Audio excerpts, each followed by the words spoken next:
turn it over to Jen.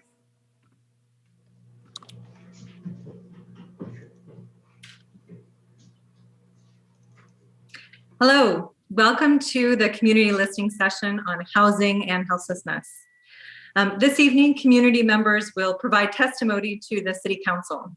This evening's meeting is focused on housing and houselessness. However, there will be time allotted at the end of this meeting for comments on any issue. My name is Jen Gray O'Connor, and I will serve as the facilitator for this evening. Let me start by providing you with an overview of our agenda. First, I'll read a statement on the rules of conduct for this evening. Then we'll hear a Budget 101 from Budget Director Jessica Kennard. Next, we'll hear invited community testimony on housing and houselessness, followed by community testimony on housing and houselessness. And then we'll hear community testimony on any topic. Following that, we'll conclude with remarks from our City Council members. There will be additional opportunities for you to make your voice heard to the City Council. We have 3 upcoming listening sessions. The first one will be Monday, April 12th from 6 to 8 p.m. And that will be a community listening session on economic stabilization and recovery. Following that, we'll have a community listening session on Saturday, April 17th from 10 a.m. to 12 p.m. And that community listening session will be on community safety. Lastly, we'll have a more general meeting on Wednesday, May 5th from 6 to 8 p.m. And that will be the mayor's proposed budget hearing. In addition to those listening sessions, you can always provide online testimony at portlandoregon.gov/CBO. You can also email testimony to budgetcomment@portlandoregon.gov.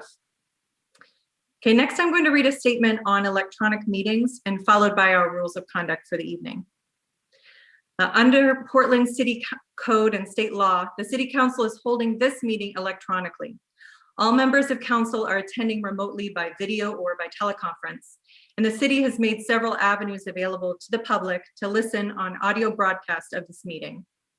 The next meeting is available to the public on the city's YouTube channel, eGovPDX, at portlandoregon.gov/video, as well as channel 30.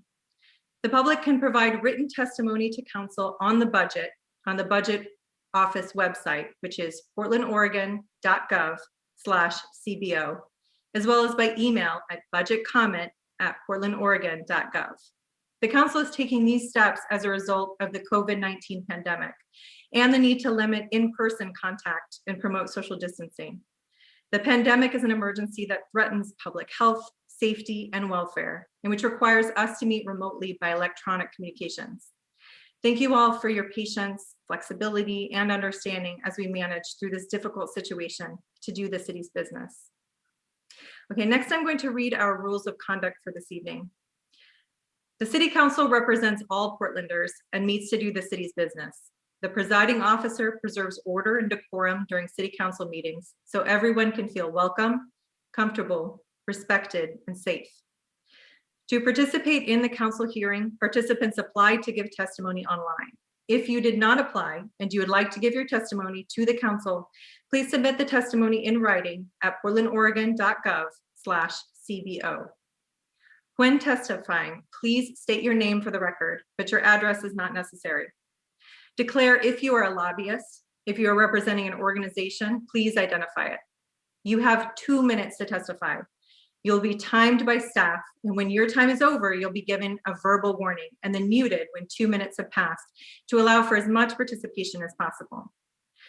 Disruptive content such as shouting, refusing to conclude your testimony when your time is up, or interrupting others' testimony will not be allowed. If there are disruptions, a warning will be given that further disruption may result in a person being placed on hold or ejected from the remainder of the meeting. Please be aware that all council meetings are recorded. Thank you for helping your fellow Portlanders feel welcome, comfortable, respected, and safe. So tonight we'll be listening to community members provide testimony to our decision makers to help inform this budget as well as future budgets. And so to help orient us to this process, we will be hearing from Budget Director Jessica Kennard to give us a Budget 101. So I'll turn it over to Director Kennard. Jen, before you do that, thank you for the introduction. And I also want to thank you for facilitating our session. This is very important, and I want to thank you, and I want to thank staff and our invited testimony for participating. I'm going to call out a reality, which is there's a lot of competition tonight for attention, as you can imagine. And so a lot of people, I'm guessing, are going to hear this not necessarily live, but secondhand. They might see it on television. Could you repeat the email address again that you read earlier? So if people see this after tonight, Monday night, and they want to comment, they can still comment by email. Could you just repeat that email again? Sure, thank you, Mayor Wheeler. That's a good point. We want to make sure we have all testimonies. So if you want to email, you can email to budgetcomment@portlandoregon.gov. And just really quick, I'm going to spell it out. It's budgetcomment, budgetcomment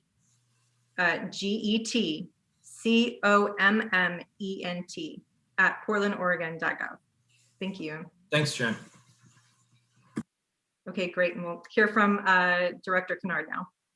Thank you, Jen. And I also do have that address on a slide in this presentation that I'm going to be giving. So please, if folks have a pen and paper handy, know that that will be coming as well. Good evening, everybody. My name is Jessica Kennard, and I am the city's budget director. I'm going to provide you with a very brief high-level overview of the city's budget to help inform and empower your engagement tonight and in the future. Next slide, please. So the city is not the only entity providing important public services to Portlanders, and we partner with other local and regional governments to provide comprehensive services to our communities. The county, which for Portland includes Multnomah, Clark, and Washington counties, provides human services, public health services, libraries, the district attorney, and management of the jail, parole, and probation systems, among other services. TriMet provides bus, light rail, and commuter rail service in the greater Portland metropolitan region. And Metro plans for the future of the Portland region and provides parks, venues, and services that cross city and county lines. Next slide, please. So at the city, we organize our bureaus and services into 7 major service areas, all pictured on this slide, with the exception of elected offices. The city's Bureau of Transportation manages traffic infrastructure, parking, the streetcar, and locally owned roads. The public utilities include the Bureau of Environmental Services and the Water Bureau. Public safety includes Portland Police, Fire and Rescue, 911 call taking, and emergency management services. Parks and Recreation is a single bureau, but has several functions and services, as you can see on this slide. Community Development includes the Bureau of Development Services, which manages our permitting and review processes, our Planning and Sustainability Bureau, the Office of Community and Civic Life, the Housing Bureau, and the Office for Community Technology. And then finally, City Support Services includes all of those back office functions that support the frontline service provision. Next slide, please. So this chart shows how the city's total $5.6 billion budget is divided amongst these 7 service areas. These total budget figures include both operating dollars for day-to-day functions as well as dollars for multi-year needs. So you'll see in this slide that the largest service area is our public utilities, followed by administration and support. This is because these functions hold large multi-year capital and debt financing plans, so their total budget figures incorporate much more than their annual operating budgets. Next slide, please. Budget conversations and decisions often focus on general fund discretionary resources, as these resources can be allocated with few restrictions. However, of the total city's budget, only about 10% is comprised of discretionary resource. It's important to remember that as we talk about general fund discretionary allocations, that we're only talking about a relatively small piece of the city's budget pie. Next slide, please. So the city's current year adopted budget included just under $570 million of general fund discretionary resource, and this chart shows how these resources are allocated amongst the city's service areas. The majority of general fund discretionary dollars are used to support public safety services, including police, fire and rescue, and the 911 call taking system. The Police Bureau is the largest allocation of discretionary resource, followed by fire and rescue. Additionally, the city spends a notable portion of discretionary resources on parks and recreation and community development services, such as homeless services and planning services. Next slide, please. Our city economist, Josh Harwood, is responsible for forecasting our available general fund discretionary resources over a 5-year horizon. Josh's most recent forecast, produced in February, anticipates a deficit of $20.2 million in discretionary resource heading into next year. This means that the City Council will need to close a budget gap of over $20 million, either by reducing expenditures or by identifying new revenue, in order to present a balanced budget as required by Oregon statute over the next few months. Next slide, please. The COVID-19 pandemic has had a profound, albeit nuanced impact on a number of city revenue streams. Several revenue streams, as listed in red, are currently experiencing or anticipated to experience significant declines as a result of the impacts of the public health crisis. However, due in large part to the generosity of Portland voters, it's not all bad news. This coming year, Portland communities will be benefiting from two new voter-approved revenue streams with the Portland Parks Levy and with the Metro Tax for Supportive Housing Services. The funding for the latter will come to the Joint Office of Homeless Services via Multnomah County. We are also awaiting finalized rules and guidance for local allocations of the Federal American Rescue Plan Act, which will provide much needed financial support. Next slide, please. The focus of today's listening session is on housing and houselessness services. As such, I wanted to briefly share budgetary information pertinent to this issue area. Several city bureaus provide services that interact with issues related to houselessness. However, the largest and most focused entity addressing houselessness is the Joint Office of Homeless Services, which is a jointly funded venture between the city and the county. The Joint Office is housed at the county, which allows the office to be more closely connected to the provision of human services and public health functions offered by counties. The Joint Office's fiscal year 21-22 requested budget totals $149 million. This includes $37.1 million requested from City General Fund and $27.3 million requested from County General Fund, and includes a planned allocation of nearly $56 million in new Metro Supportive Housing Services Fund resources. Next slide, please. On the housing side of the continuum, the Portland Housing Bureau's requested budget for the upcoming fiscal year totals just under $200 million, divided by programs as seen on this slide. You can see that the majority of these funds are allocated to support the financing of rental housing. Most notably, $138 million is budgeted from two recently voter-approved housing bond measures. Again, thanks to the generosity of our voters. Next slide, please. For more information on the city's budget, I encourage you to visit our office's website at portlandoregon.gov/CBO, as you see on this slide. We also welcome email with your budget questions. These are for any sort of budget questions that you have. We'd be happy to respond to at citybudgetoffice@portlandoregon.gov. Next slide, please. And then finally, you may also visit our website, as you heard from Jen earlier, in order to share your thoughts on the city's budget. As you heard from Jen, today is the first of 4 all-council budget outreach events. You may sign up for future events by going to the Budget Office website.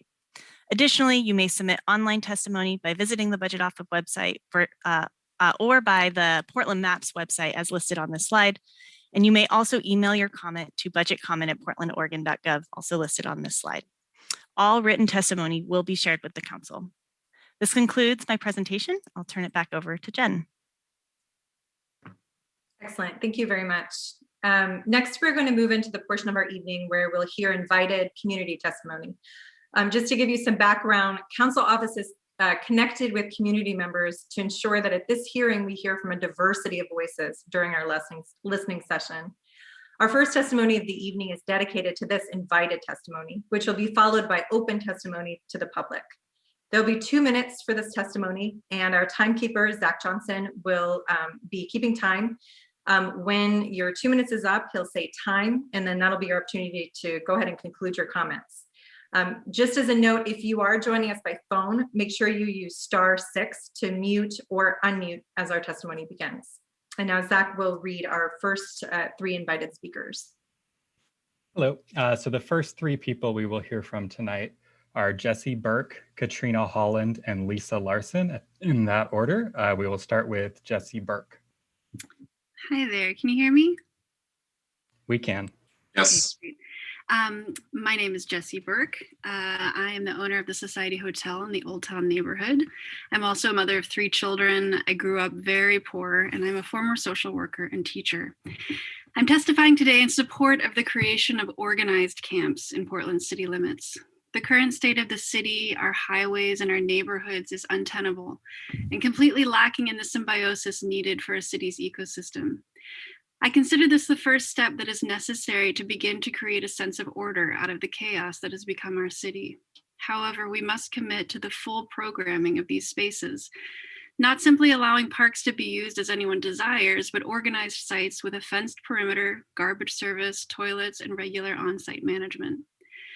I completely understand the hesitation of so many when we hear the word temporary and speaking about placing organized camps in our city's parks and city-owned parking lots, because all too often, temporary has resulted in permanent changes, often done without further public input, and it feels like when we give an inch, a mile is taken. However, I want to offer my support with cautious optimism. I've written to each of you no fewer than 4 times in the last 6 months, every letter addressing key issues and suggestions. One of these suggestions was creating a clear place that you can camp and clear places you cannot, and that these rules be consistently enforced. To allay the public's concerns, you must clarify what order will look like, how it will be maintained, and what will happen if anything gets out of order. Second, you must create benchmarks for yourself to measure success. And third, you need to communicate with us what the next phase looks like. We don't want this to be the plan for our parks forever. There are 3 important areas I want to be sure are addressed when creating these new ideas to address our city's crisis.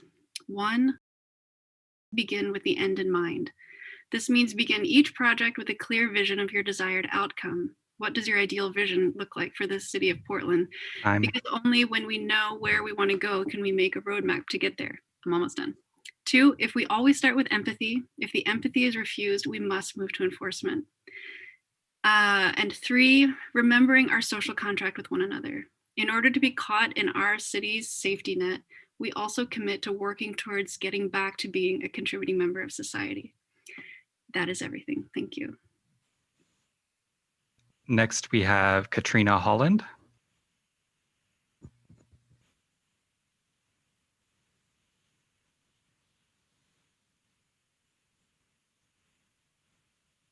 Katrina? Looks like you're muted.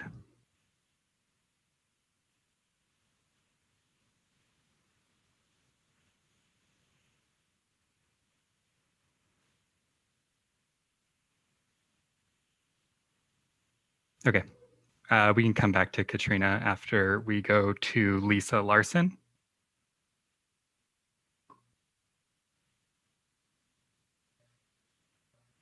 Lisa?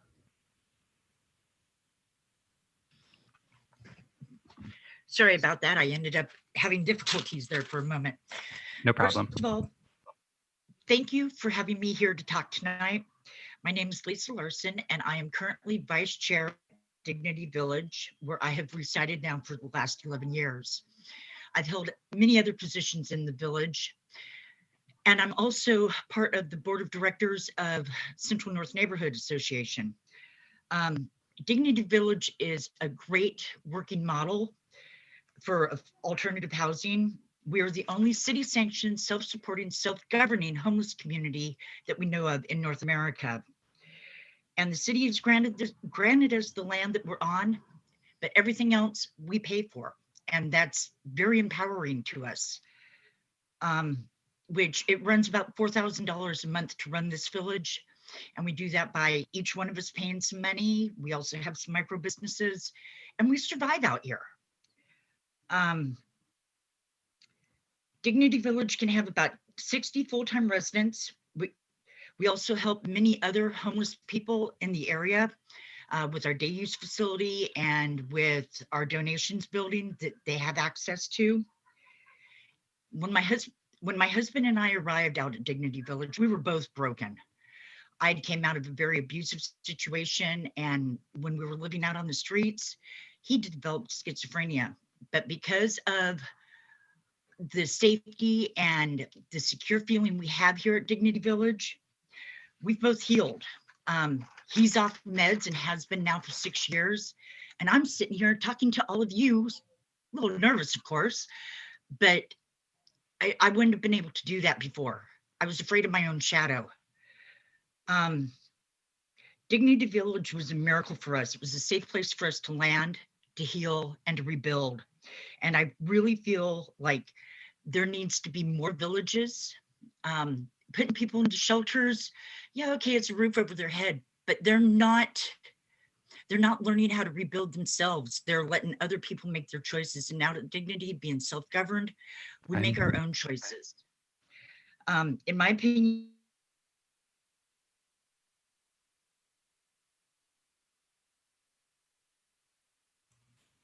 Did we lose Lisa?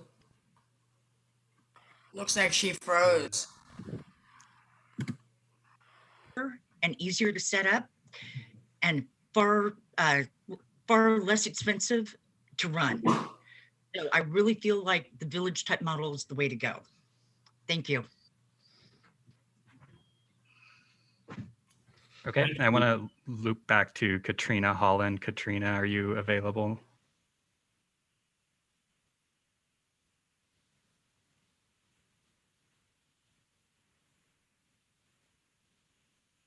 Okay, we can come back at the end of the meeting and try again.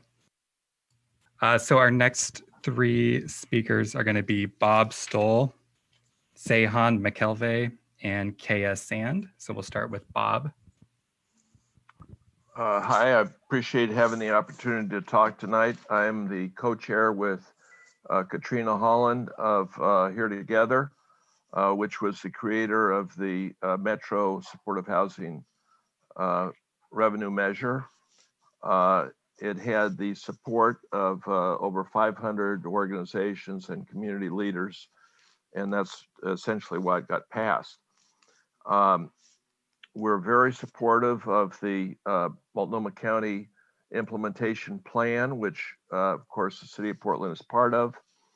I'm not going to talk about specifics of the budget for homelessness today, but I would like to make 2 points that I think are critical to success with homelessness. Number one is the elimination of silos. And by silos, I mean silos between the counties, the city, the county, the supportive housing revenue measure is to cover the metro region, all 3 counties of Multnomah, Clackamas, and Washington counties. And we need to break the silos down between those counties. We also need to break down the silos within each county and within the city. In other words, housing, you can have people that are need housing, mental health, have issues with law enforcement and other services. And there has not been enough communication heretofore between those different areas. The other thing that is critical to success on homelessness, and this is documented with many, many studies, and that is getting data, reliable data on tracking individuals, not just gross numbers. So you have, I think there was reports that you've seen saying there's 12,000, 10,000, whatever number of individuals that are homeless. That's all nice and good. But are they the same people today that they were a year ago? And if you are going to accurately measure whether you are and hold accountable whether you are succeeding, you need to find out what happened to Bob Stoll. If he was homeless on the street now, is he homeless a year from now? And was he there 2 years ago? The gross number tells you only that there are so many people on the street. Most of the people that are on the street are episodically homeless. So they may have been there for 3 months. They could be there for 10 or 12 months or whatever. But you need to be tracking this information and tracking within the various jurisdictions. Thank you. Next, we have Seyhan.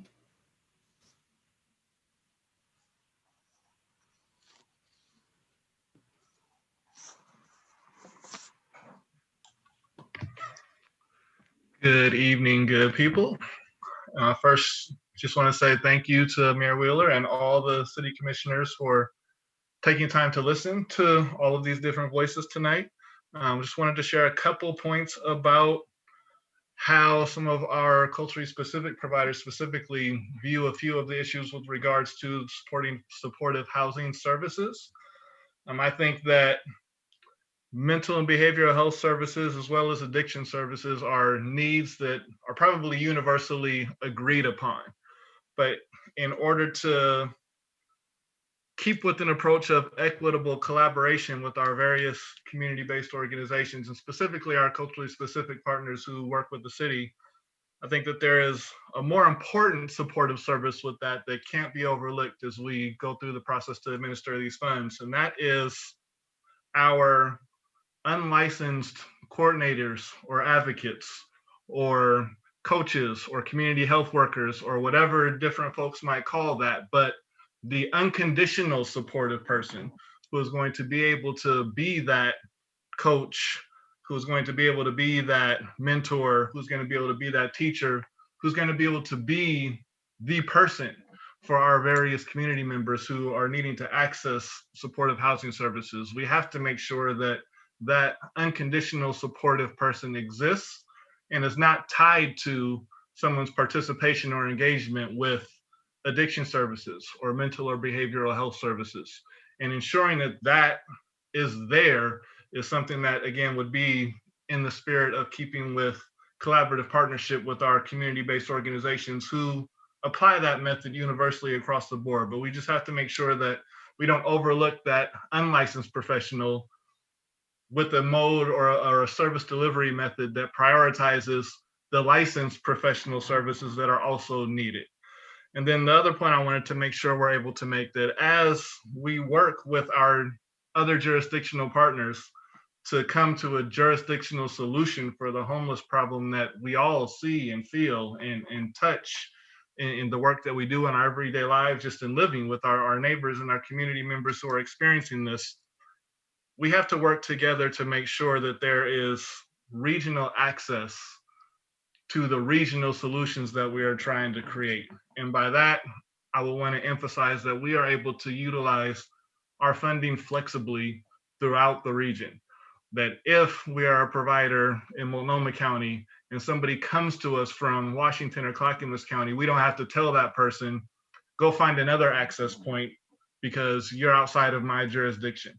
And I know that that has been the reality, that is the reality that we can't change with some of the funding that we receive, but this funding that we get to shape, I would love to see us be able to take that level of flexibility into account so that anybody can access what they need anywhere within our region. And that will take some cooperation, that will take some collaboration, that takes flexibility, but we can make that happen. And I think that's very important for our community members to be able to have that level of regional access as we create this, what we're hoping is a regional solution to the issues that we face regarding houselessness.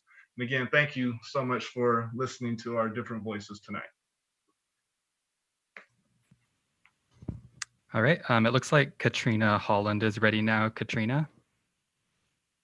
Yes, good evening. Sorry about that. It's dinner time, and you know when dinner time goes, you got to answer with kids 6 and 4. So thank you for the accommodation. Good evening, everybody. For the record, my name is Katrina Holland. I am Executive Director of Join, which is a homeless services agency that provides services mostly in Multnomah County, has recently branched out into one project in Clackamas County, and excited to share our perspective tonight on budget considerations. So I think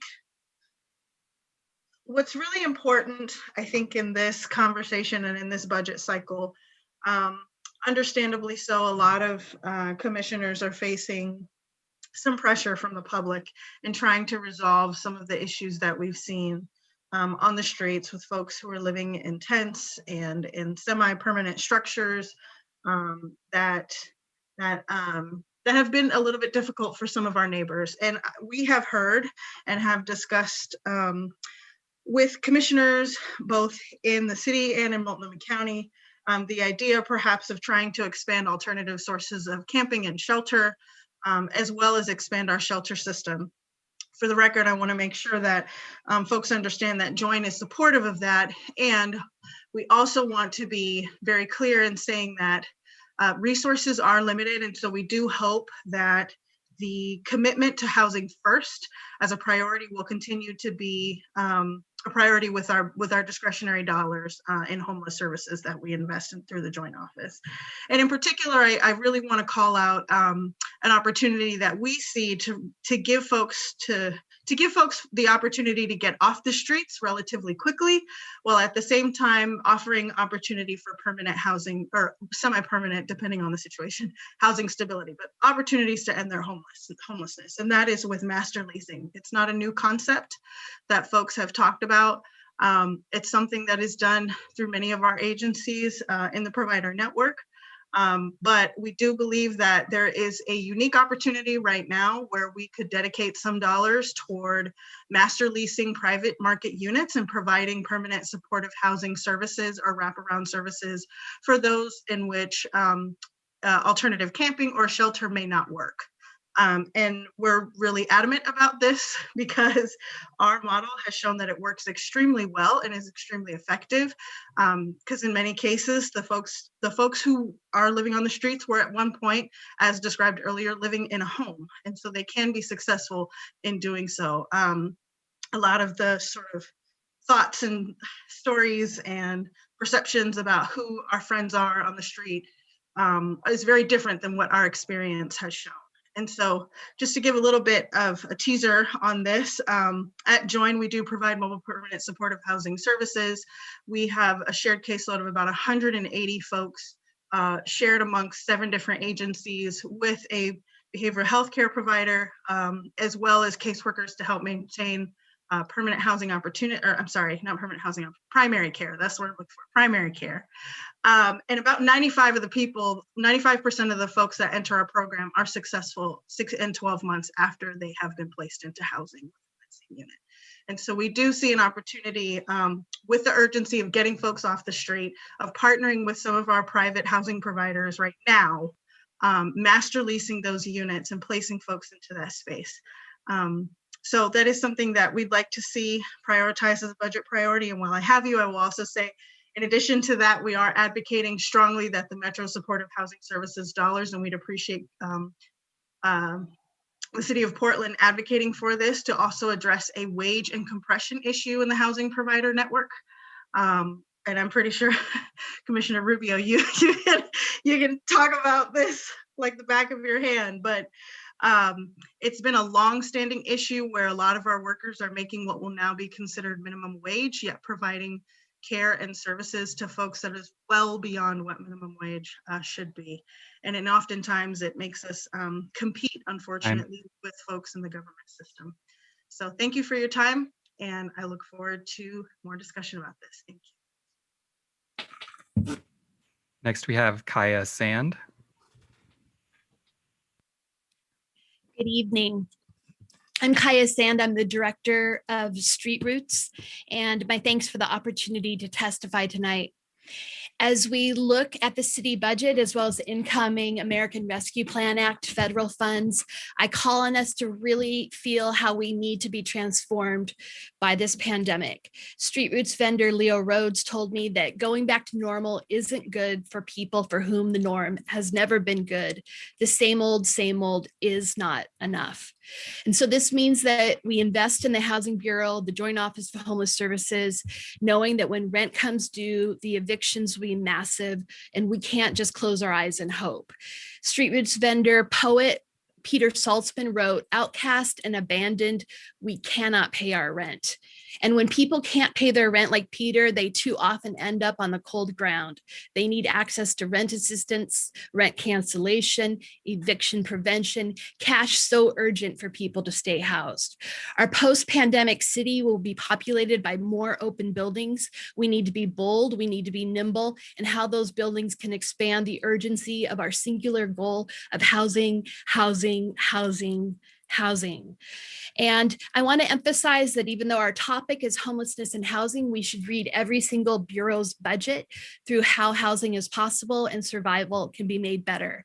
I'm thinking about budgets like the Bureau of Emergency Communications, where 911 operators pick up call after call of people reporting unhoused people. And if we truly want them to be able to shut those calls away from police responses and the ensuing barriers to housing and employment that legal entanglements provoke, and if we want that staff to possess the skills to recognize when people are weaponizing 911 against our communities of color, then we have to invest in BOIC, as well as Portland Fire and Rescue to grow Portland Street Response and its other programs like the Community Health Assessment Team, which is so important to people experiencing homelessness. And my final point is just to recognize that we have made some gains for people living without housing in our region during the past year as a result of the pandemic and the regional fires. The tiny houses on city land like C3PO, car and RV safe parking during the fires that were through outside jurisdictions, motel purchases for housing also through the state, cash for the poor, public toilets. And I want to emphasize the portable red toilets. I want to make sure those stay funded. They've been funded by FEMA, by CARES. I want to make sure that we keep those going, use ARPA funding, whatever, but it's really, really important. They've been transformative for people. And then I want us to look beyond that. Nicholas Kristof, in a recent column in the New York Times, called for a federal infrastructure of public restrooms. So I really call on a cross-council effort to make sure that we look at a hygiene infrastructure that's good and right for all Portlanders. Maybe it's through the Bureau of Environmental Services and the way that bureau stepped up to support RV waste. But we have to actually confront our lack of hygiene infrastructure for unhoused people, for delivery folks, for meter readers, for travelers, because if we don't, we're actually investing in ongoing antagonism. So as you look at every budget for every bureau tonight, please do it fixed on the commitment that housing is a right and survival in the meantime must not be so desperate either. We can do both at once. Thank you very much. Our next three speakers are going to be Tony DeFalco, Ernesto Fonseca, and Andy Goebel in that order. We will start with Tony. Thank you. Good to see you, Mayor Wheeler and commissioners. Thank you for this opportunity to speak this evening. My name is Tony DeFalco, and I serve as the Executive Director of Latino Network.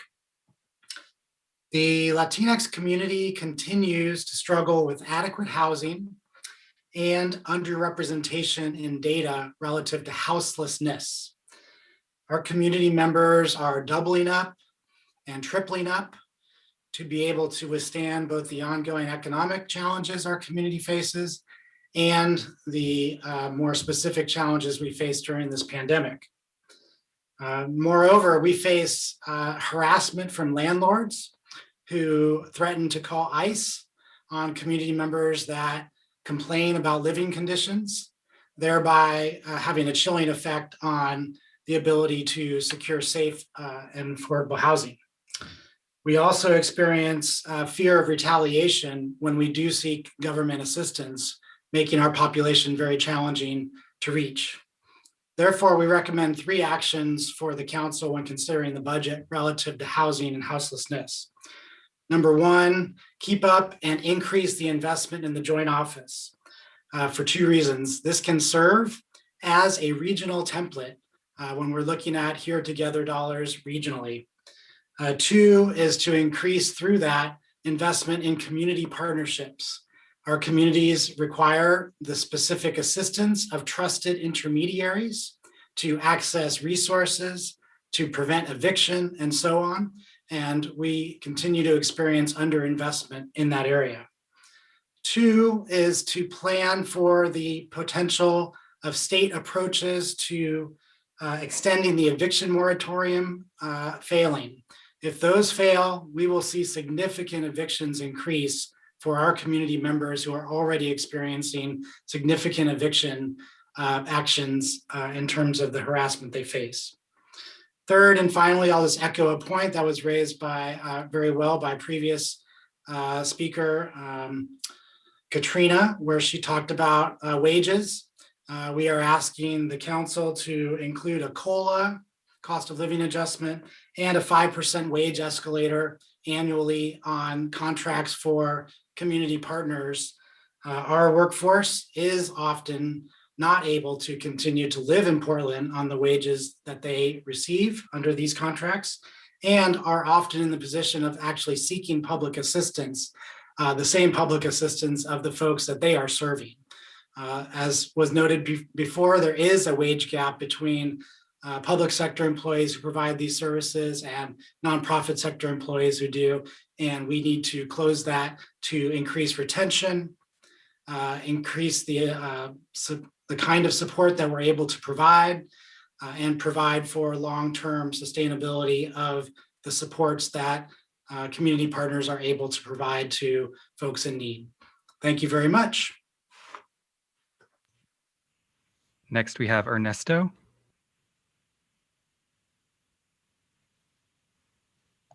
Thank you, everybody. I hope you can hear me well.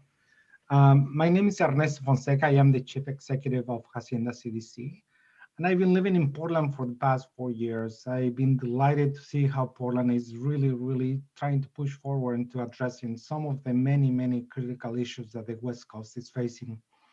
However, we know that the homelessness pandemic, which was one of the most severe that I have ever seen on the West Coast, especially in the Northwest, is really getting out of control, and it's been out of control for years now. I do believe that we need to really strongly start, strategizing many of the things that we've already been working on for years and years, and take into consideration when we're developing the budget, these values that we continue to talk about, into strategizing this idea of shelter to housing in a very structured way. Like Katrina said, and Tony said, many of the people that we serve are not necessarily people that are facing homelessness on the streets, but instead they are doubling up, tripling up, overcrowding their housing conditions. And those conditions are not necessarily healthy for anybody, especially for kids that are trying to attend the school, trying to focus and do the things that they need to do in order for them to succeed in life. That is one other factor that keeps us in a lower situation, economically speaking. So I strongly support and I strongly ask the council for us to really envision those values that we talked about for years and years into bringing this housing of shelter, keeping people out of the streets, into affordable housing, and then permanent, probably and hopefully housing that is owned by these individuals. The Here Together campaign was very strong across the state, and we need to really uphold those values, and that funding has to go to those communities, including communities of color that are experiencing houselessness in different forms than the typical houselessness that we see on the streets. More than that, I really encourage all of us to continue to think about the many different strategies that we've been using, including increasing our leverage dollars by partnering with private companies and communities of color such as Hacienda CDC, NEA, PCRI, and other organizations that are doing the work here in Portland and other communities across the state. I do believe that if we put our hands together and we establish either those master leases or you partner with us, we will be able to house many of those individuals that are currently experiencing homelessness, are getting out of homelessness, or are at risk of experiencing that homelessness. The Latino community is a little different. We tend to not necessarily leave people in the street, but we tend to double up. So I want you to repeat that one more time. Overcrowding, it is still houselessness. It is still being homeless. That doesn't mean that you need to see us on the streets for us to be houseless. Because of that, I really encourage all of us to bring those values that I mentioned earlier and put them in our budget so we can invest much more on affordable housing. This will never end in terms of investing in housing and communities of color and other communities across the state. Not every community is as Latino as Southern Oregon or other communities that we see in the state. But in terms of Portland, I think we need to take an action relatively sooner than later to bring that continue to a really structured fashion. With that said, I thank you very much, everyone, for listening to us today, and thank you. Next, we have Andy. Hi, my name is Andy Goebel, and I'm the Director of Emergency Management at Do Good Multnomah. I want to thank you for allowing me the opportunity to be here today to talk about the work of sheltering and supporting individuals experiencing houselessness in our city. In my role, I've had the privilege of partnering with the Joint Office of Homeless Services on several different sheltering projects, beginning with my time as the manager of the North Portland Winter Shelter, hosted by Portsmouth Union Church, where I serve as one of the pastors. That project was expanded in March of 2020 when the pandemic began, and the Joint Office asked us at Do Good to expand our operations from overnight at the church to 24 hours a day, 7 days a week, utilizing the Charles Jordan Community Center. Since that time, hundreds of folks have been sheltered and supported at that site safely and in a socially distanced manner. In July of last year, Do Good also partnered with the Joint Office to open 3 motel-based alternative shelters, where we serve at least 40 individuals at each site. At these sites, we are also able to provide housing services for folks staying there. And therefore, we've seen dozens of individuals placed in permanent supportive housing from these shelter locations. And to be clear, the Charles Jordan Shelter and the 3 motel shelter sites were an answer to a need in a time of crisis. And it's only because the city was able to be flexible with funding support that we at Do Good were afforded the opportunity to do this essential work. I can't stress enough how important the city's role has been in giving us a chance to do what we do best. And I want to personally thank all of you for the resources to do so. The last project I want to mention just so happens to have opened today. This afternoon, St. John's Village, a project made up of 19 beautifully constructed living pods, along with a truly amazing community building with a shared kitchen, showers, laundry, restroom, and community space, welcomed our first participants to their new transitional home. This village is exactly the kind of creative alternative to traditional congregate sheltering that our city needs right now. And I look forward to being a part of opening several more of these villages to be places where individuals can safely journey toward permanent supportive housing in a beautiful community environment. I believe projects like the St. John's Village are the future of supportive sheltering, and I'm thankful for the city's partnership in seeing this project through to its opening today. Again, I want to thank you for the opportunity to share, and thank you especially for your continued support in doing this important work. Our last invited testimony will come from Trevor Nissen. Trevor? Hello, can you hear me? We can. Thank you. Hi, everyone. My name is Trevor Nissen. I'm the manager of the Transition Project's Banfield Shelter Motel. We're a joint office of homeless services funded emergency shelter serving 50 highly vulnerable people experiencing homelessness at night. As you're planning next year's budget, Transition Projects has 2 asks for you to consider. First is our community considers expanding the availability of shelter. We need to keep focused on the responsibility of ensuring our existing shelter capacity is being used to its fullest. This means ensuring that shelter guests flow through shelter and into housing as quickly as possible.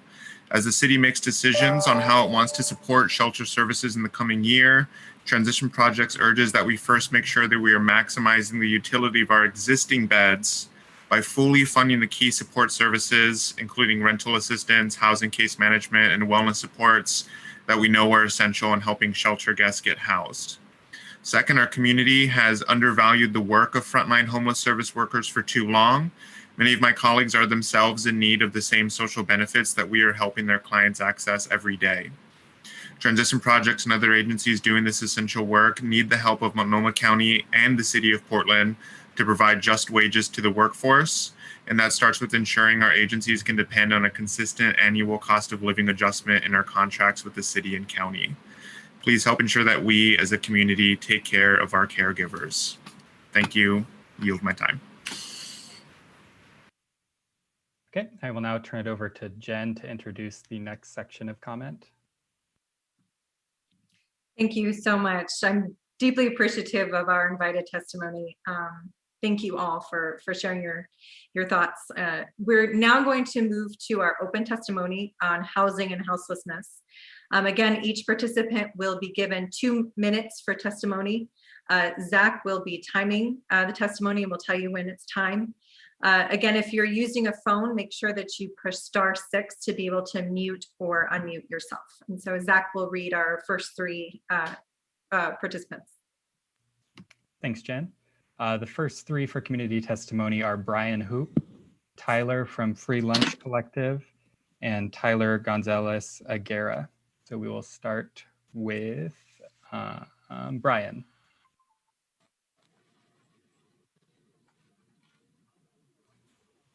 Brian? Can you hear me? We can. Dear Mayor Wheeler and members of City Council, my name is Brian Hoop.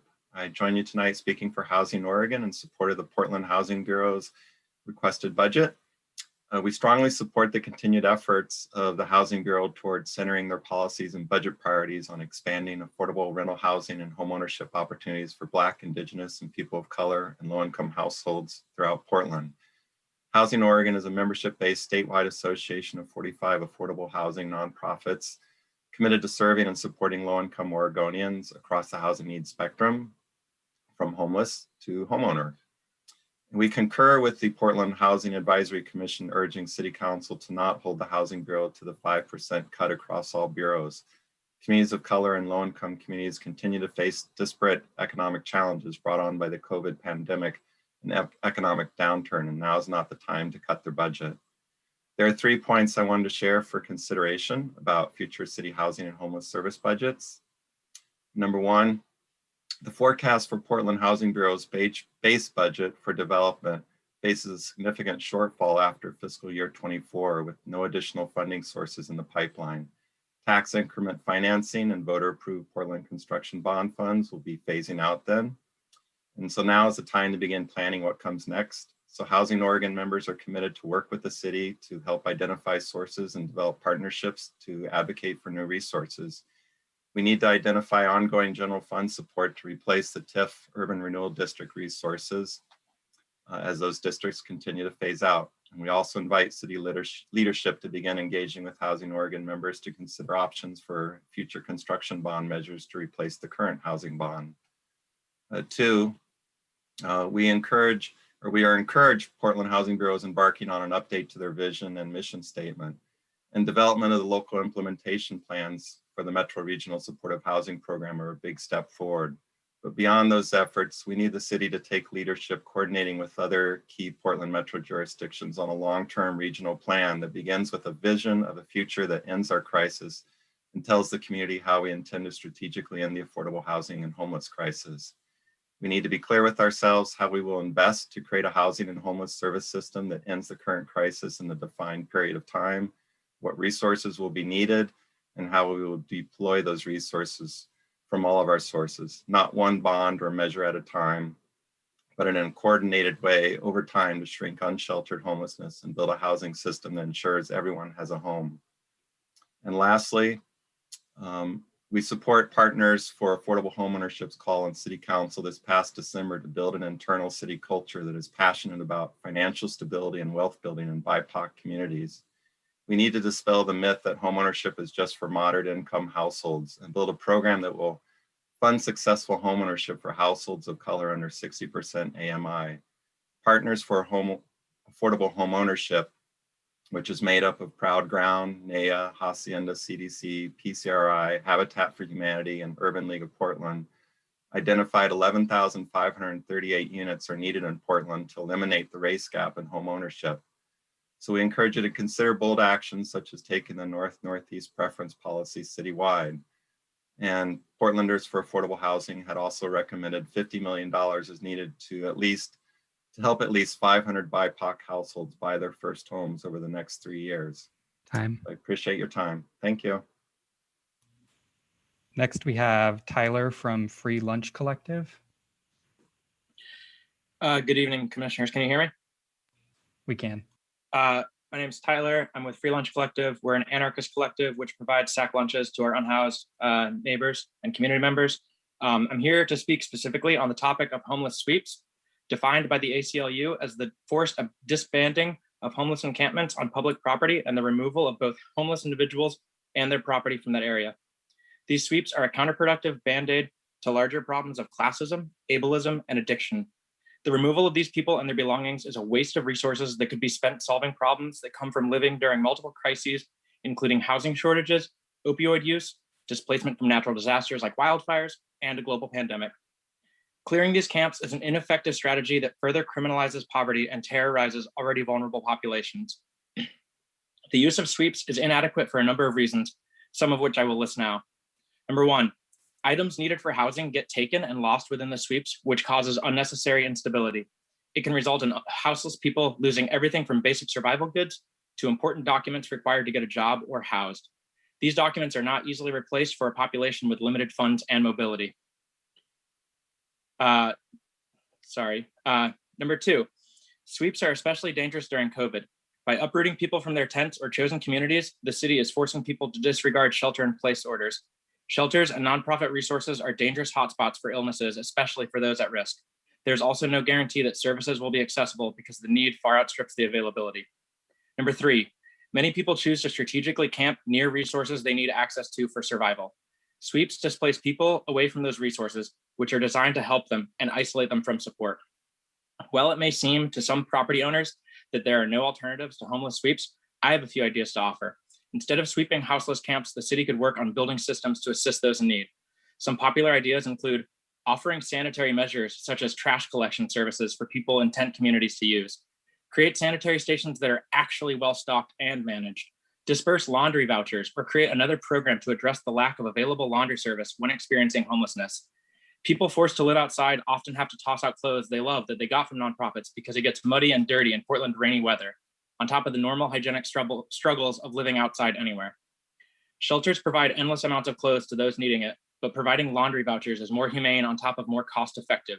Oftentimes, the lack of access to trash cans causes folks to have an abundance of dirty clothes and trash they need to get rid of, but nowhere within a reasonable walking distance to dispose of these items.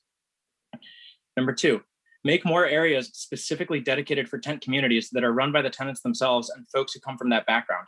Sponsor numerous locations so there are multiple options for people in case they have a problem with an individual camp but still need shelter.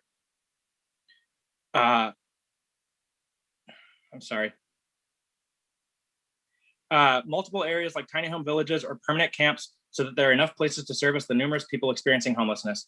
Places like Kenton Women's Village, Right to Dream 2, and Hazelnut Grove. Number three, create spaces for people to go, but also acknowledge their autonomy to exist in public space. Support the Right to Rest Act, HB 2367, so people who find themselves in dire circumstances can live without fear of harassment, and we can move to treating our houseless neighbors with dignity and respect. With that, I conclude. Thank you. Next, we have Tyler Gonzalez Aguirre. Tyler. Thank you so much for giving me some time to speak this evening with everyone today.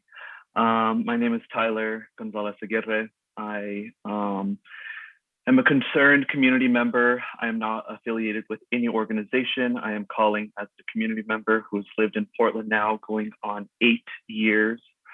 The housing and homeless crisis that we see every day, which I know every commissioner, Mail Wheeler, you see every day because you work downtown, is outrageous. It's crazy to think that our budgets are being increased for policing and security measures, but we're continuing to see an increase in just, you know, complete houselessness and abject poverty throughout the streets.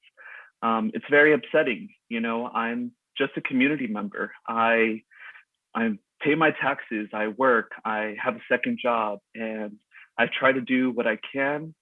And that includes when I'm driving, doing my side work for DoorDash. You know, I constantly am being asked for money when I'm delivering food. I try to give up what I have in my pockets. It's often not much, maybe a Starbucks card that has less than 90 cents on it. It's upsetting. I'm very upset with just seeing how the city is taking the measures and thinking that they're doing what they can, but yet not pushing and actually, you know, thinking of more alternative ways, transformative ways of how we can be a better example for the city, the state, and the nation. So I really appreciate you guys listening to me today. I really respect your time, and I hope that you enjoy the rest of your evening. Thank you so much. The next three people we will hear from are Andy Nelson, Forrest Perkins, and Caitlin Day in that order. We will start with Andy. Good evening, good evening, everyone. Nice to see you. I just wanted to start by thanking you all for your service and the time you're taking to listen to folks like the speaker we just heard, which is inspiring to me.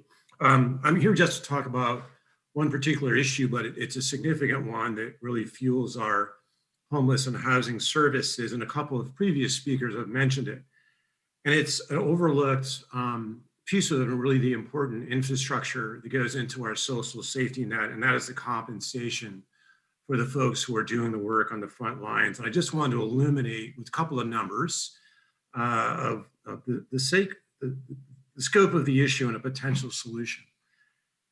We know in our region, an hourly wage of about $23, $24 is considered a living wage. But at organizations like Impact Northwest and many of our social service providers, starting wages average more like $15 an hour.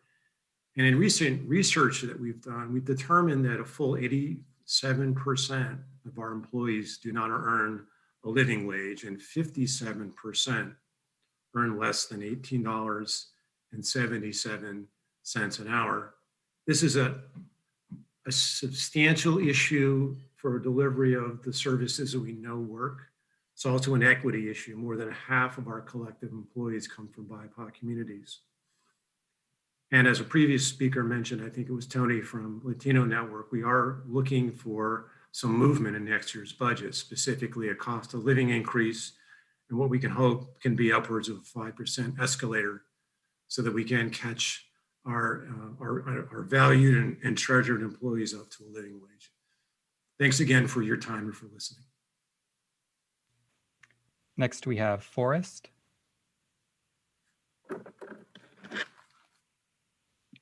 Hi there. Forrest Perkins, Democratic Socialists of America. I want to start with some proposed budget numbers. $149 million for homeless services, $199 million for the Housing Bureau. Now here's a bigger number, $245 million for the Portland Police. When the meeting began, you said 60% of the discretionary budget went to public safety last year. You said the majority of that went to the police. Here's one last stat. The majority of 911 calls have consistently been in response to the homeless. Yet we know the police can't help the homeless get a home. We know they can't help them get healthcare. We know they can't help them get work. A police officer has never gotten someone a home, yet that's who we are sending. The only thing the police have been reported to do is beat, harass, mace, steal belongings, and kill when they respond to these calls. My proposal is this: cut the police budget. That money could be well used in many areas. Boost the homeless services budget for immediate responses. Tyler from Free Lunch just listed some great ideas you could fund. And also boost the Housing Bureau so we can start building public housing. Thank you. Our final comment tonight is going to come from Caitlin Day. Caitlin? Yeah, hello, City Commissioners. My name is Caitlin, and I am a member of Western Regional Advocacy Project, as well as a local coalition of organizations, small businesses, and individuals organizing around the upcoming clean and safe contract renewal. As you all probably know, we have many concerns with the security and policing aspects of enhanced services districts, especially clean and safe. In particular, our collective is concerned with the ways in which clean and safe controls and harasses homeless people in public space. We also share many of the concerns brought up by the recent award-winning audit regarding Portland's ESDs. Our group is calling for a robust public process to engage with the contract renewal process, which you'll be hearing more about this week. I am here specifically to address concerns about general fund special appropriations money going towards clean and safe. They're slated to receive approximately $25,288. I am strongly opposed to this funding, especially when the details of the upcoming contract are not worked out. Furthermore, public money, I believe, should not be going into ESDs. ESDs explicitly benefit the property owners who make up the ESDs, and I don't believe it's appropriate that the city is providing additional funds when much of the community is not benefiting from it, and many are also being outright excluded from these services. So I strongly suggest at the least you hold off from providing any public funds to CleanSafe until the contract renewal process is over. I also encourage you to please commit to opening up the CleanSafe contract renewal to the public. The contract will never be truly democratic if only the city, the ESD, Office of Management and Finance, and Portland Business Alliance have a say in what happens. I believe unhoused people should really be at the forefront. And similarly to CleanSafe, I'm strongly opposed to any funding going towards the sweeps of unhoused people. This includes the demands of defund the police, which I won't get into the specifics, but there are definitely community proposals that are feasible. But also to defund entities that are allowing for sweeps. So maybe not putting as much money into Hucker, or in particular, the city's $4.5 million contract with Rapid Response.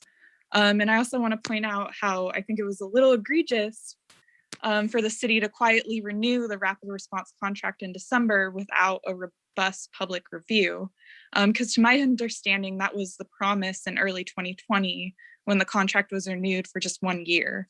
And that process never happened. So I suggest you really take these contract reviews seriously and don't make these same mistakes with the CleanSafe contract, especially because it's happening right now.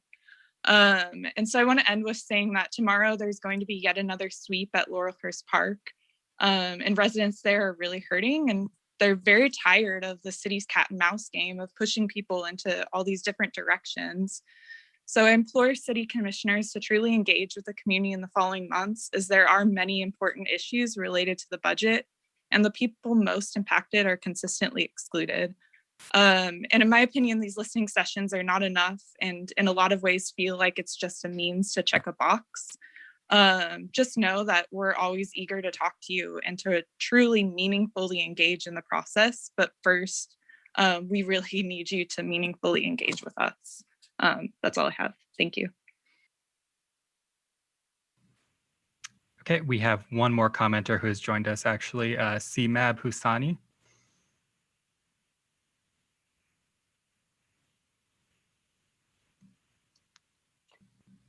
Greetings, everybody. I actually have nothing to add that Caitlin hasn't said already, so I appreciate it. I'll leave her word standing. Okay, so that concludes our public testimony period. Thank you to everyone for your comments, and I'm going to turn it back to Jen for the next steps. Okay, thank you very much. As we mentioned at the opening of this meeting, there will be additional opportunities for comment. We have 3 additional listening sessions coming up. The next one will be on Monday, April 12th from 6 to 8 p.m. And that will be a community listening session focused on economic stabilization and recovery. After that, there will be a listening session on Saturday, April 17th from 10 a.m. to 12 p.m. And that'll be a listening session on community safety. And then finally, on Wednesday, May 5th, from 6 to 8 p.m. will be the mayor's proposed budget hearing. In addition to these listening sessions, there are 2 other electronic ways of submitting testimony.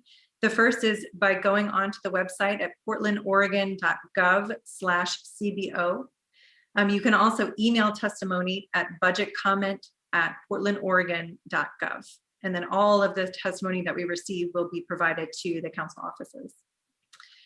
Next, we're going to move to closing comments from each of our city council members and our mayor. And then we'll start with Commissioner Rubio. Thank you, everyone.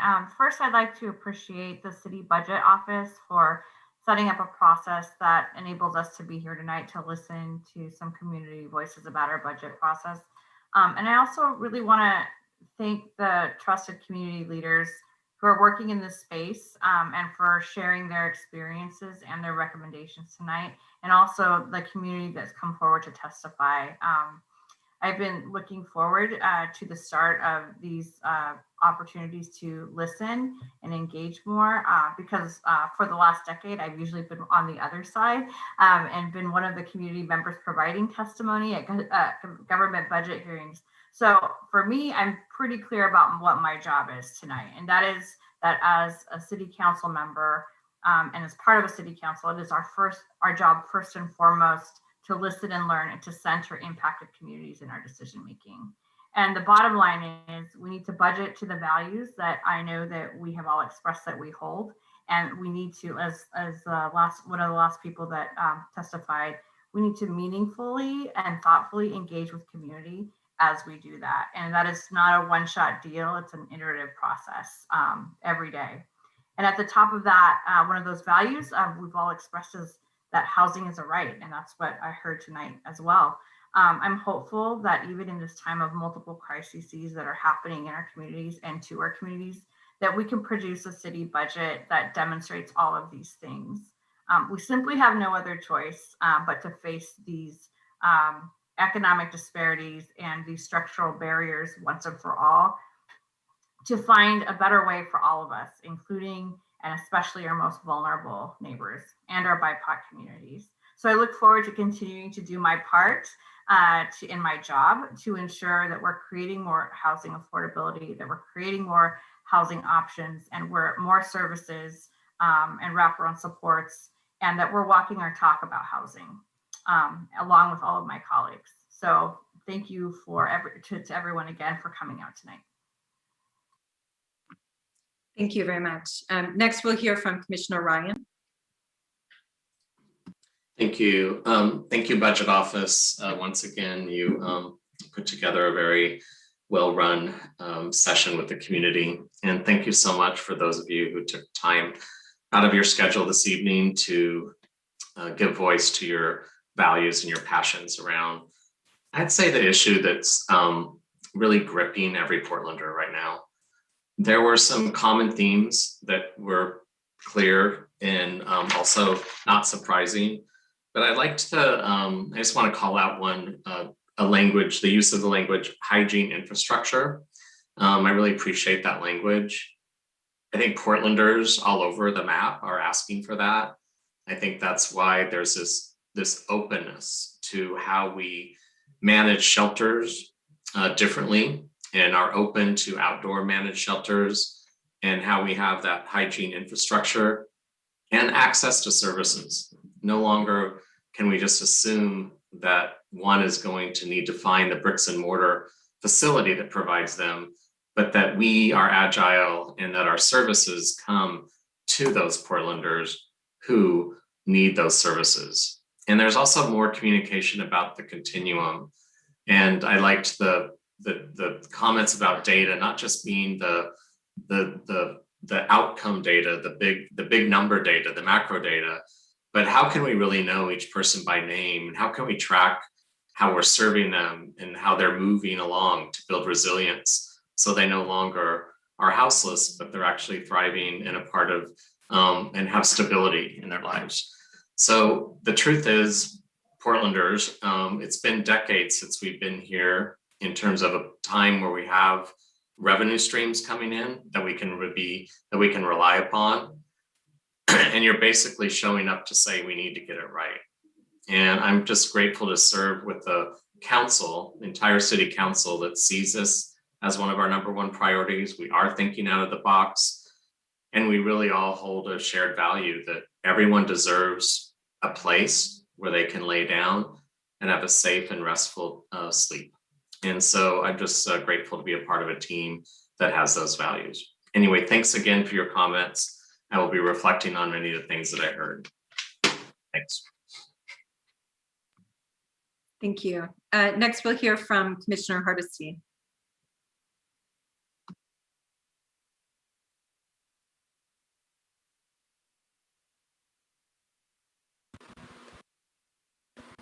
My computer didn't want me to unmute. I don't know what that's about. First, thank you very much to the Budget Office. Once again, a very excellent presentation and opportunity for the public thank you very, very, very much, public, for showing up and making your voice heard and advocating for the things that you care about. Several themes tonight is clearly the people who are on the front line of providing services for our most vulnerable people are the exact same people that also need the services and the housing and all the supports that they are providing for others. That is no longer acceptable. It's never been acceptable, and we have to figure out how to start the process of making sure that those frontline community members are making a living wage. It is criminal for them to work for us so diligently and not be able to afford to live in a city where they provide those services. Um, I also heard a couple of times about a master leasing, which is not something that I'm really familiar with, but I can tell you that the number one problem in the city of Portland is that it costs too darn much to live in the city of Portland. And that is the nut that we have to crack.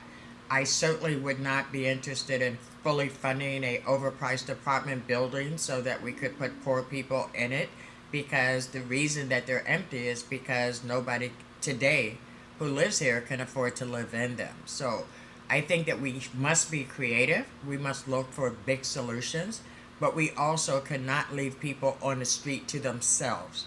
They deserve services, they deserve support, and I'm hopeful that the new metro measure will take care of people who are in temporary shelter, permanent housing, but also people who are living on our street, because that's our failure, not theirs, to not provide a place that is safe, that is secure, and that they can lay their heads at night.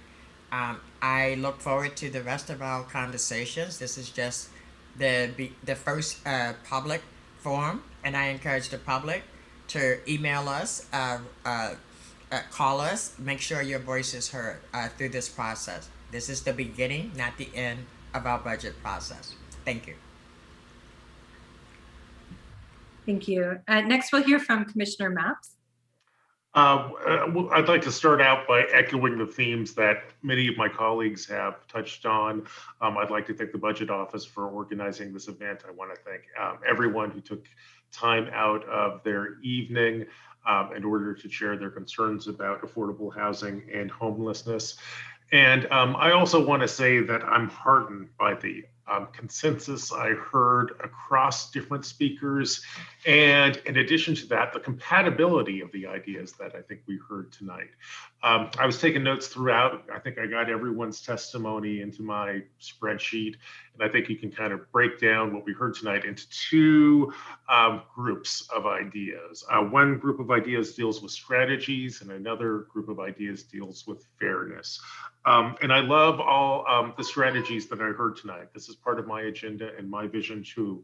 We heard many different folks talk about the need for alternative approaches to providing housing, things like organized camps. I'm delighted to explore that as we move forward in the future. I heard people challenge us as a government to become more innovative and more efficient. That means things like breaking down silos within City Hall and breaking down silos that separate different governments. Again and again, I think we heard the need to connect housing to services, things like connect beds to alcohol and drug treatment and mental health care. Again, I think that's a great idea, and what the future looks like. We also heard the call for culturally specific services, especially in the housing realm, and what is, like, for me, much like Commissioner Hardesty, a new idea, the concept of master leases. I'd like to learn more. So I look forward to bringing this up as we move forward throughout this. And the second theme that I heard tonight was a call for fairness. Our last speakers talked about the unfairness of sweeps. That's one of the reasons why I've encouraged my colleagues on council and the city to move very carefully as we think about where people are living now and where they need to live in the future.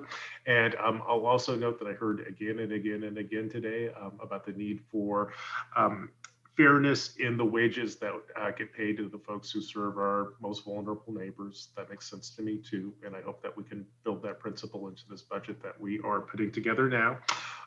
Like my colleagues, I think this is the beginning of a discussion, not the end. I want to thank everyone who got us going today. This discussion will go on for several more weeks. And we hope that you will stay engaged in this discussion as we put together a budget that serves both our city and our most vulnerable neighbors. Thank you. Thank you. Finally, we will hear from Mayor Wheeler. Yeah, thank you. I want to thank the Budget Office. I want to thank my colleagues. Thank you especially for thoughtful comments here at the end of this session. And I want to thank the people who took the time to testify today. Obviously, the homeless crisis is, without any question, it's the biggest social issue confronting us here in the city of Portland. It's a national issue. It is certainly one that will not be easy to solve. I certainly heard all of the themes that my colleagues just described, a desire for us to be innovative, thoughtful, creative, find new and improved alternatives that are humane for those who are currently living on our sidewalks or in substandard conditions. I love the idea of infrastructure around hygiene. That's something that we are obviously working on already as both a city and a council, and former Mayor Adams is working on some of those opportunities, particularly around litter collection and engaging the homeless folks in our community and helping to provide resources. There's also a number of nonprofit efforts out there that we want to help leverage that are doing a terrific job. I also heard the concern people have about sweeps. My hope is that we get to the point where it's not necessary, that though part of what we're trying to do in our homeless to housing continuum efforts that are currently before the city council is actually open up new alternatives for well-managed and humane and hygienic camps that have access to water and to toilets and to laundry services, potentially access to navigation services, to housing. All of these are certainly good ideas, but what I really appreciated about tonight's hearing was just hearing people come to the table who have lived experience, firsthand experience, who work in this sector, who have ideas of their own that they've put on the table. And I think all of them were great. I especially want to thank Andy Gobel from Do Good Multnomah and Trevor Neeson from Transition Projects. You came at the council's request tonight to provide firsthand experience of what your organization is doing in taking the city and the county funding and really putting it to work at the ground level to serve people experiencing homelessness. And so I thank you for that context. I also want to thank you for your work on the St. John's Village, the motel programs, and the winter shelter programs, and many of the other innovations that have put into place in recent months and years. I just want to say we're really fortunate to have the nonprofit providers that we have in this community, those who testified tonight. I want to acknowledge, having heard at least 4 people talk about wages and working conditions for nonprofit providers. I want to acknowledge that I hear that and I understand that. And I know that you're stretched beyond measure with rapidly shifting programming, such as motels, in order to provide safe distancing, getting out COVID-19 education to those who are living outside, and continuing to serve our most vulnerable partners during what's really a challenging and, for those on the streets, a frightening year. You're the reason, and I want to underscore this, it didn't come up, you are the reason why we have such low rates of COVID-19 this year within our homeless population. And for that, everybody in the community is indebted to you. By taking care of our homeless population, you have helped the entire community. And that's something worth noting here tonight as well. So I encourage people who are just watching this, who didn't have a chance to testify, please chime in via email. I'll ask Jen to please restate the email address so people can do that. But again, thank you everybody for doing this. Jen, could you state the email address one more time for people who are maybe just tuning in and want to have their voices heard? Sure, it's budget comment at Portland. Let me make sure I'm giving you the right one. I'm sorry. Budget comment at portlandoregon.gov. All right, thank you. And Jessica, I'll give you the last word. Well, that concludes this evening's listening session. And as Jen mentioned, we have 3 more. So we'll look forward to seeing everybody again in 2 weeks' time for our next listening session. And again, please sign up to testify. If you'd like to provide verbal testimony, you can go to the City Budget Office's website for the next session at www.portlandoregon.gov/CBO. We look forward to seeing you in a couple weeks. Thank you all. Have a great night, and we'll see you soon. Thank you, everybody.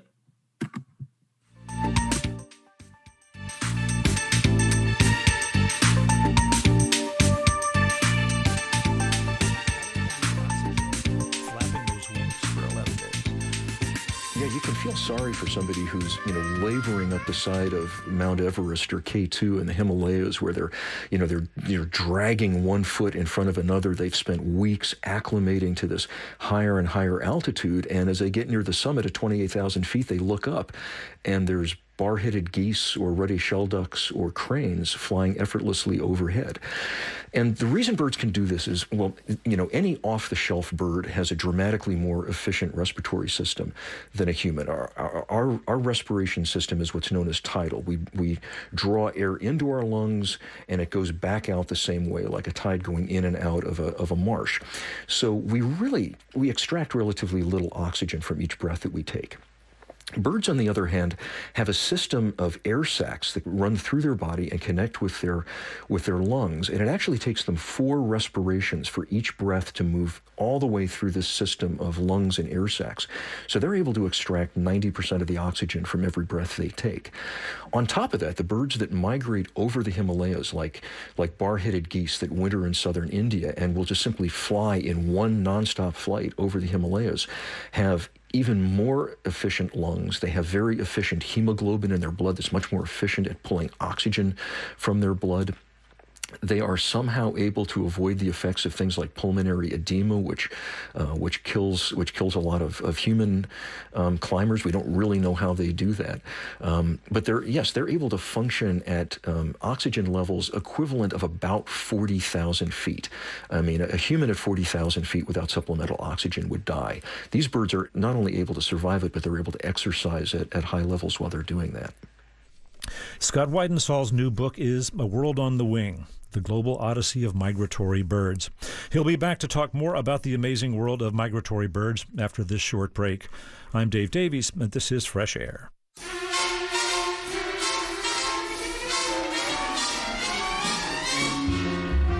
Come fly with me, let's fly away. If you can use some exotic booze, there's a bar in far Bombay. Come on and fly with me. Let's fly away. Come fly with me, let's float down to Peru. In Llama Land, there's a one-man band, and he'll toot his flute for you. Come on, fly with me.